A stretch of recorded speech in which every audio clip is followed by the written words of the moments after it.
Hello, everybody, and welcome back to the Level Up English podcast, the best place to come to practice the English language, learn about the British accent and culture with me, your host, Michael Lavers. This is it the second episode of the year now? We are getting already into 2025. It sounds so futuristic, doesn't it? Very interesting, very strange sounding time, I guess.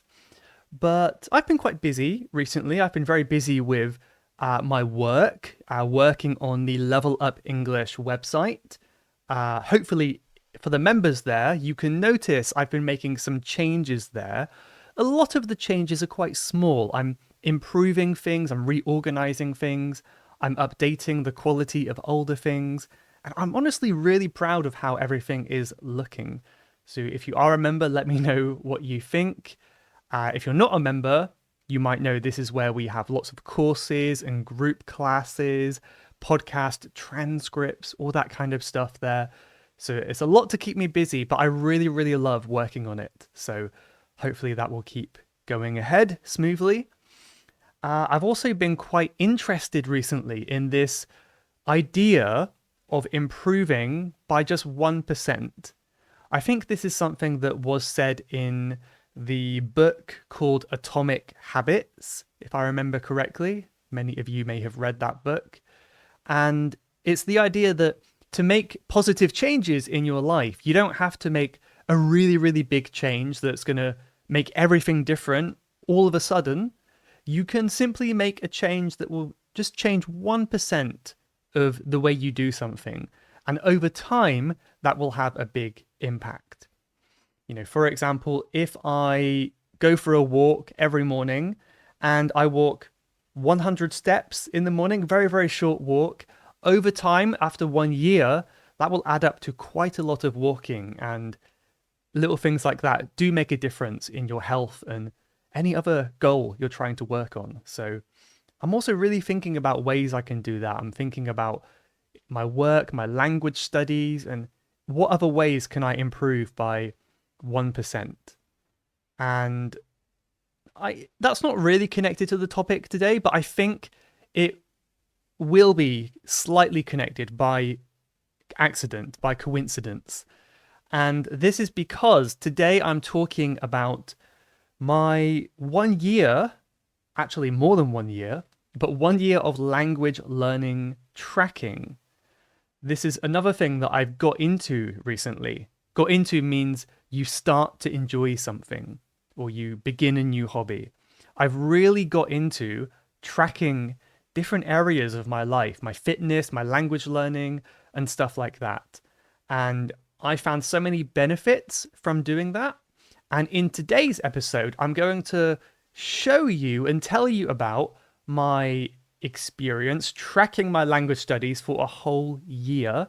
And then I'm going to tell you a little bit more about how I think this can help you as a learner and how to do this, how you can do it. So hopefully it's going to be an interesting but also very useful chat today. So I think right away I will get into this first section. I'm actually going to show my screen on the video.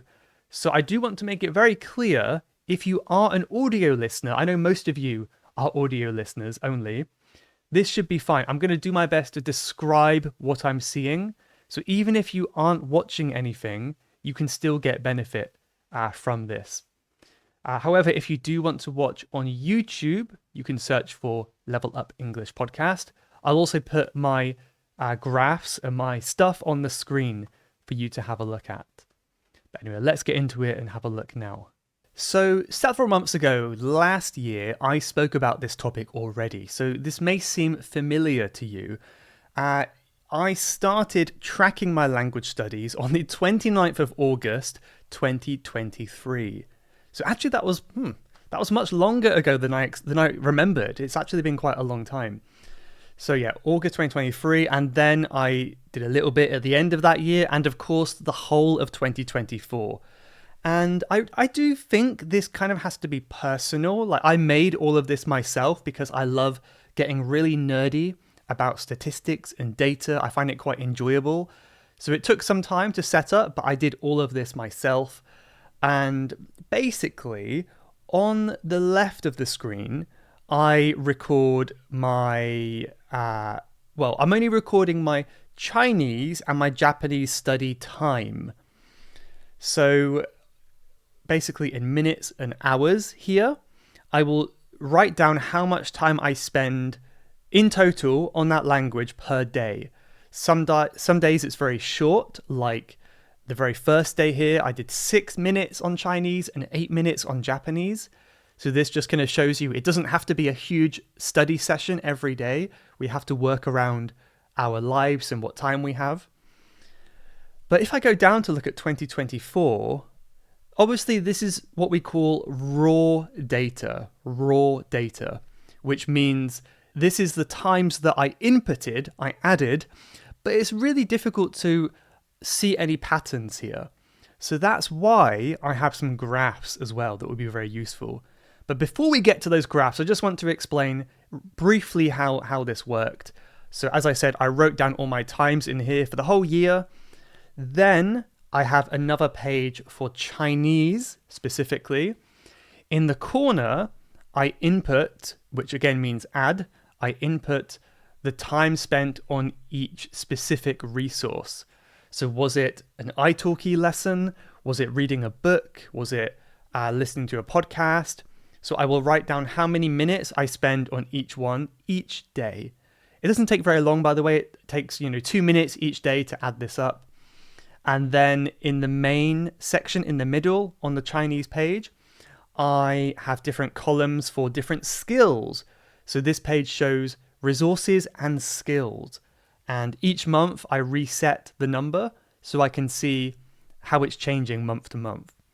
So I have listening, writing, reading, vocabulary, grammar, speaking, and other. That's the categories I found work the best for me. And if I spend 1 hour listening to a podcast, then I will put 1 hour in podcast and also 1 hour in listening, because that is, that's what you do with a podcast, right? You listen to a podcast. So that's how that works. And it's exactly the same for Japanese. It's no different here. I just also add the same for Japanese. So there's obviously a little bit of more complicated stuff that's working behind. Like if we go to some of the data, you can see there are some things happening, like it's adding up things together, and there's some automations in place to work that out. But that's not super interesting, right? If you do want to download this specific template, I did share it on the last episode, and I think I'll do it again this time. But I will just say it may not work for everyone. I really do recommend doing it yourself, making one yourself, because this one works for me. I've made it for me. I haven't made it for you. So just keep that in mind. So I have 2 bits at the bottom. One shows my graphs for all time, from the very beginning of time, or the beginning, when I started recording this data. But I also made this one last week, actually. This is graphs by year. So this one shows my progress in language study over 2024. So we have a few graphs to look at here, and I'll try to think about what this means and if it's helpful, especially for the audio listeners now. So this first one shows the time, the hours I spent in both Mandarin and Japanese. The blue line at the top is Chinese. The red line below is Japanese. So this shows my priorities. I believe you can see that I'm spending more time on Chinese, very slightly. At the beginning of the year, there was a small gap in between them. And over the year, the Chinese line has grown slightly more than the Japanese line. In fact, this could be good IELTS practice. I know many of you are studying for the IELTS exam, and a big part of the exam can be describing graphs and data such as these. So I wonder if I could try to practice my IELTS describing skills today. So maybe, I could say, The graph started with Japanese and Mandarin somewhat close together, and over the course of the year, Mandarin increased steadily. Japanese also increased steadily at a slightly lower rate, right? So the gap widens between them. And yeah, I think this graph isn't super helpful. I do think it can show areas or times in my life when I have been less motivated. And I think this shows perhaps times where I've been more motivated. You can see there have been a couple times in the year where it's just gone up really quickly, especially I think in Mandarin, there was a time in the summer where I was studying a lot more. You can see some lines go up here. In Japanese, there was a time around May where it jumped up, and also just after September, it jumped up as well. I don't know why, but that's what happened. And then also in November, my Japanese study kind of went a bit flat. There's a flat line here. And why was that? Oh, I remember. So that was probably when I was in Taiwan, I imagine, and I was much more focused on Chinese because I didn't want to waste time on Japanese when I was in a Chinese speaking place, right? So that's probably why that's lower. So you do see some patterns there. Further down, this is quite similar. It just shows the same data in a different way. So the top one, we were looking at a line graph showing the lines moving over time. This one is a bar graph, a vertical bar graph. So it shows, well, each bar, each line represents one day of the year. So there should be 365 bars here altogether.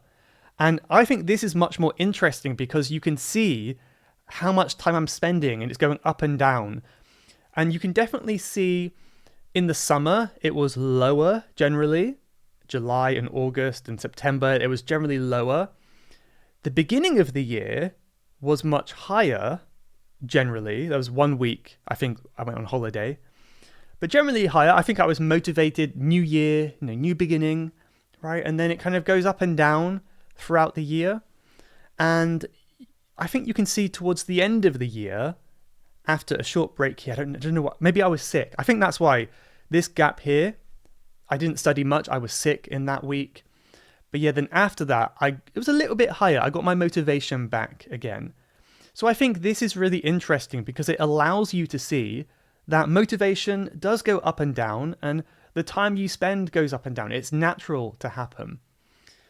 And there are some specific days that are super high, like this one here, my record of the year, 4 hours of study, most of that on Chinese in one day. That was my highest of the whole year.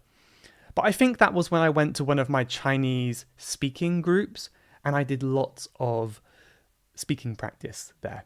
Lots of speaking practice and I was very focused. So I included that in my study time. By the way, I did have a question on YouTube about someone asking me to join these Chinese study groups.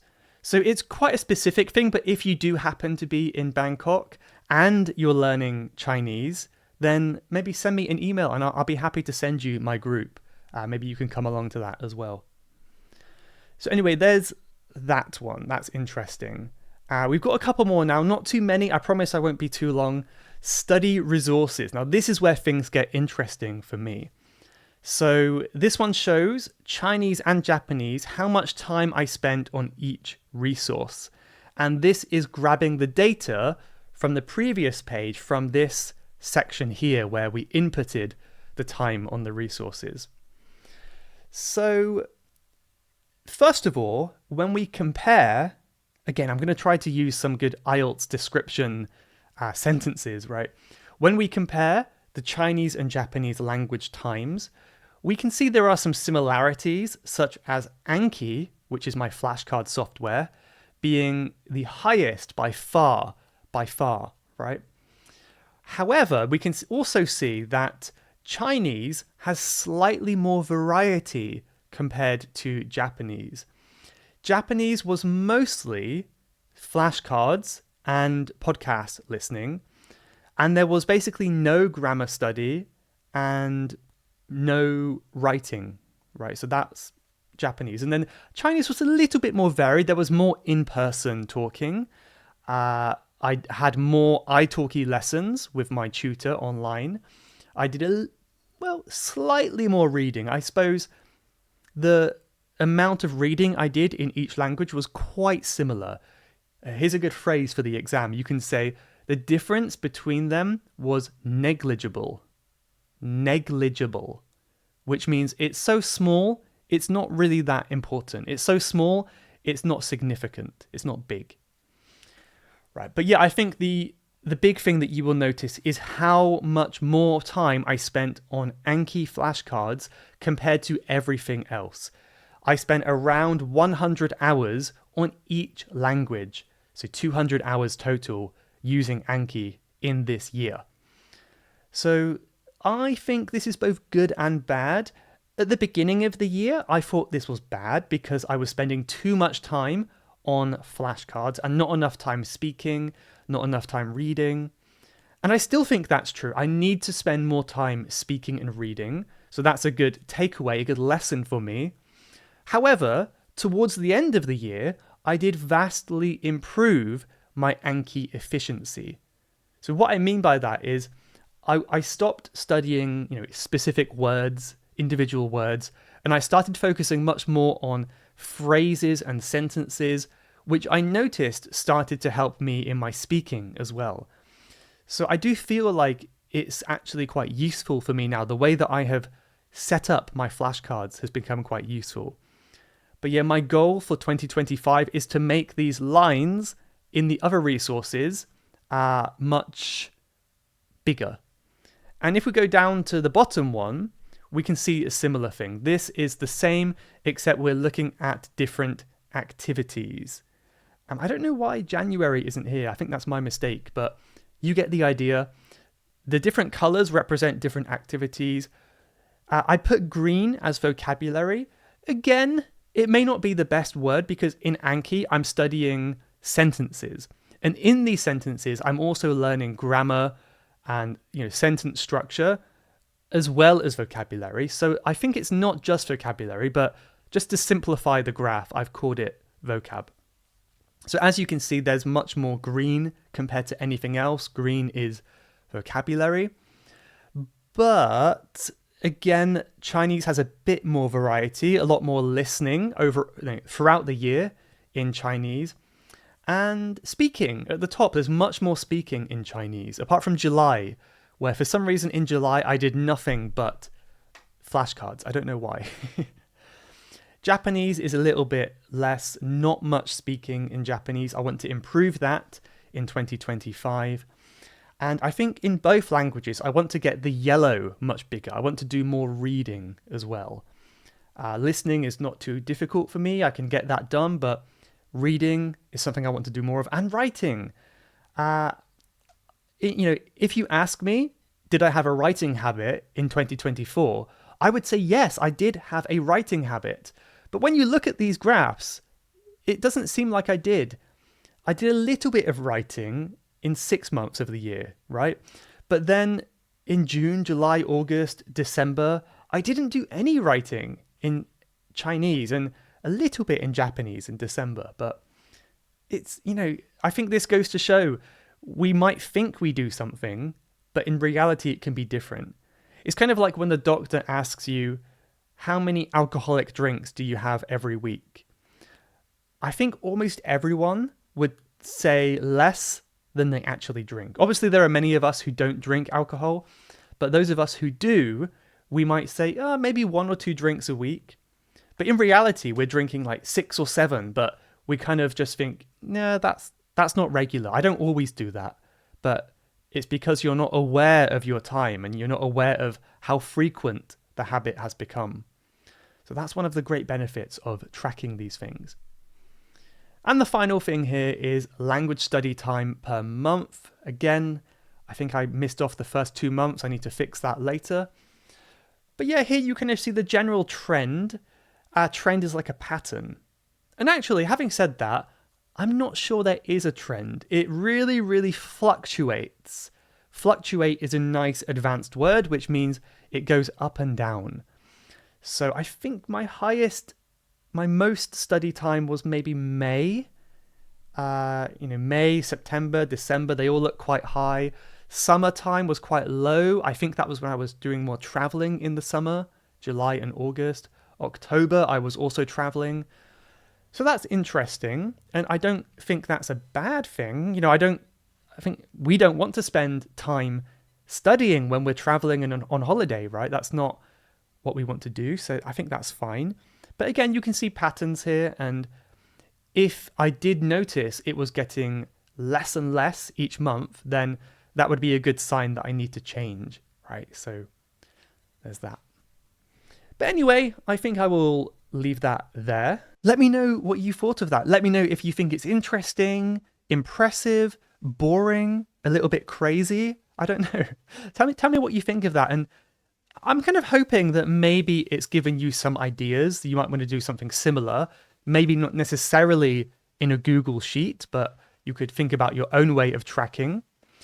But I will just say there are a few downsides to doing this method. And one of them that you might have considered is time spent doing something does not equate to, that means it doesn't equate to skill, right? So you can spend 2 hours studying a language, but you may not be improving that much because it doesn't take into account, it doesn't include the quality of your study. So for example, one day I can be really efficient, really hardworking, really focused, and I can study in 10 minutes. The next day, I'm getting distracted by my phone, I'm doing other things, I'm not really focused on the study, and it will take 20 minutes, take twice as long. And you might look at the data and think, I did more on the second day, but in reality, the quality of the study time was lower. So that's something you have to keep in mind, that just looking at time is not always a good indicator. But I think with language, it's very difficult to track progress because it's very intangible. Intangible is kind of like it's not touchable, right? It's very difficult to see in a clear, specific way. So language progress is intangible. And yeah, because of that, I think I just have to use it as a rough guide and kind of understand that's good enough for me. So now I just want to take a couple minutes to explain how I think that tracking your progress in language learning or anything else like fitness or whatever can help you. So a few obvious ones, like you can see how far you've come. Seeing your progress in terms of that line graph can be quite motivating, and seeing how much time you've put into this skill can give you some confidence. Now, I'm using the word you, but really I'm talking about me. It's given me that confidence, so I believe that it can do the same to you as well. And you can also see how a little bit each day amounts to is again like equals, amounts to a lot over time, right? So it may feel like 10 minutes every day. It really isn't that much. But when you see it add up in your progress charts, it's like, wow, okay, that's quite a lot of time. It's quite motivating to see that. The third way in which I think it can help is having a different perspective on challenges and difficulties and setbacks in your progress, right? So one example, say if you're tracking your finances, which is another thing that I do, which I'm not going to show you, but I think it's a good idea to track your finances. And say if you have an irregular income, it's not like a stable income, maybe one month it will be lower. And in the month, you'll feel really, really bad. You'll feel quite depressed, like your money is going down. What does that mean? Are you going to be homeless? Are you going to lose your job, your house? You get all these thoughts in your head. But after 1 year, you might have a look at your tracking, where you've written down your income each month, and you can see in hindsight, which means looking back, that 1 month of low income was just a little dip. There's another good word for the IELTS exam, a dip, right? A decrease, that means a small decrease and it goes back up again. So it's just like the stock market, right? It might feel really scary when the stock market goes down, but if you look back over the history, there's many dips and it goes up and down basically. So that gives you some more perspective as well. I've mentioned motivation a little bit already, but I do think tracking things can be really motivating. Again, for me, it motivates me a lot because I don't want to miss out on one day of data. Imagine how bad it would look if I filled in every single day for the whole year and I had one gap in the middle. I don't know about you, but for me, that would make me really, really annoyed. So I am motivated to study every day because I don't want to see a gap in my data. And I'm very proud of this. I've said it many times before, but currently I have a 1,600 day study streak. So that means I've studied languages for 1,600 days, every single day without a break. I think that's kind of insane, right? I don't necessarily recommend everyone to do that, but maybe I am a little bit crazy. But yeah, even if it's just 10 minutes, that is included in my study. So that's one. Another way, let's say number 5, you can challenge yourself, which can be quite fun. So now that I've completed 1 year of this tracking, I'm quite motivated to see if I can step things up. To step things up means to kind of go up one level and do it more intensely, make things better, harder, stronger, right? Do something better than before. So I want to step things up and I want to see if I can spend more time and more efficient time on my language studies this year compared to last year. And I think doing that, you'll see, of course, year by year, you will slowly improve as well. So that's a nice bonus, I think. And finally, number 6, you can automate habits that you want to keep. I think this is a really important thing to try to do. There's many healthy habits that we want. And if you can automate them, that means make them automatic or do them without thinking, that's going to make it so much easier. So for example, a long time ago, well, a few years ago, I realized that if I don't go outside every day for a walk in the sun, I will feel a little bit down. I feel a bit sad. So I decided, okay, I'm going to go for a walk every day. No matter how I feel, I'm going to go for a walk. And I decided that I made the habit. I added it to my habit tracking app on my phone. And now it has been over, I think it's been over 700 days or 800 days or something like that, where I've gone for a walk outside every single day without fail. Even when I've been very sick, I've just done a 5-minute walk because I know the power of just getting some fresh air, getting outside in the sun.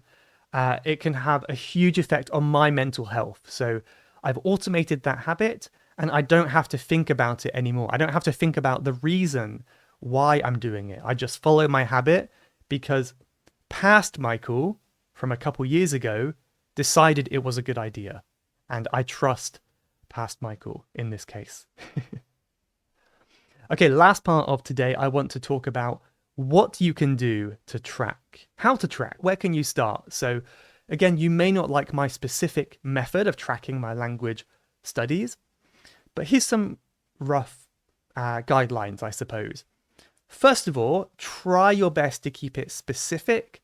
That's going to make it much easier. For me, in my case, it was using my exact study times, even the seconds I spent, which maybe is unnecessary, but keeping it specific will be very helpful for you.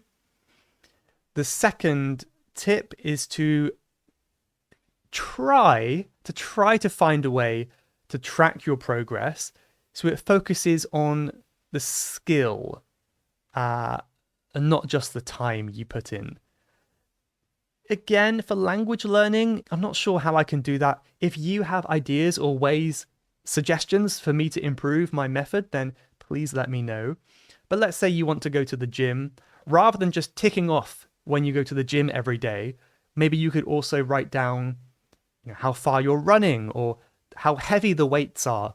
And then you'll see over time, you're running further. The weights are getting heavier and you see that progress there. It's not just about time, because I think really time in the gym doesn't mean much compared to ability, right? Number 3 is to set time to review regularly. So for me, I review once a year, like I'm doing right now. And this is a chance to review your progress because, what's the point of recording everything if you don't use that data? So have a look back at the data over that last period of time and try to think about what it means, right? Where could you improve? What went well for you? Do a review like that. And then make necessary changes. You might need to improve something in one area or whatever it is like that. You have to make changes based on the patterns you find. Like my change, for example, is I want to spend more time speaking this year. That's a big change I want to make. I'm also a big fan of gamifying. To gamify, game is a game. You play with a game. Ify, this is a suffix and it means to make into. So gamify means to make something into a game, turn into a game.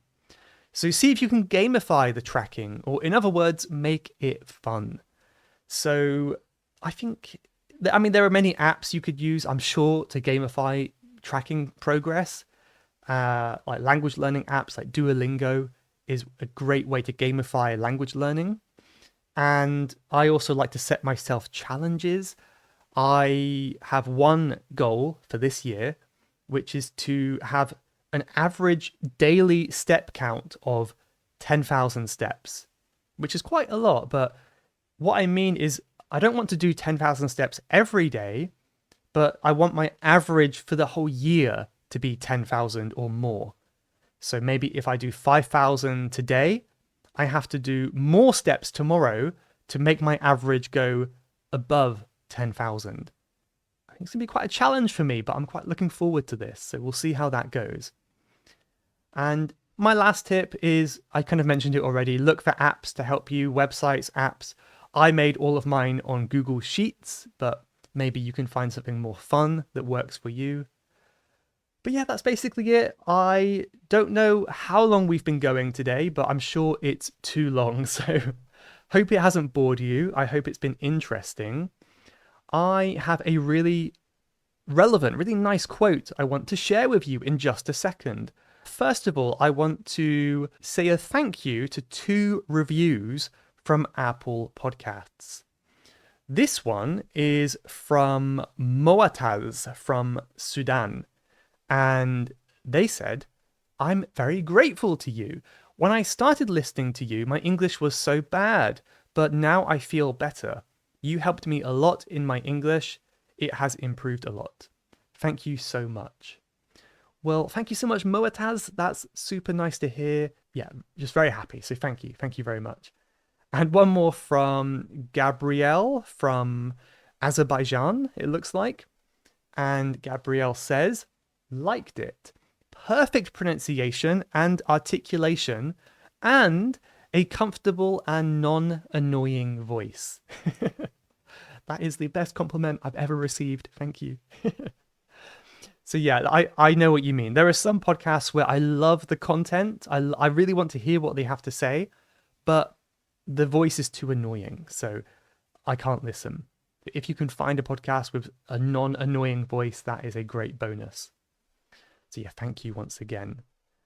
And let's get to the quote now. This is from Robert Collier. And Robert has said, "Success is the sum of small efforts, repeated day in and day out." In simpler words, success is the result of lots of little efforts, lots of little things you do, when done again and again each day. So that goes back to what I was saying at the beginning, just 1% better every day, and that is how you get to success in whatever area you want. So super motivational. Hopefully you feel that as well. I really hope you got some benefit from this episode. And yeah, let me know if you did. I'd love to hear your feedback as well. So thank you so much for watching or listening, and I'll see you in the next one. Goodbye, everyone. You have been listening to the Level Up English podcast.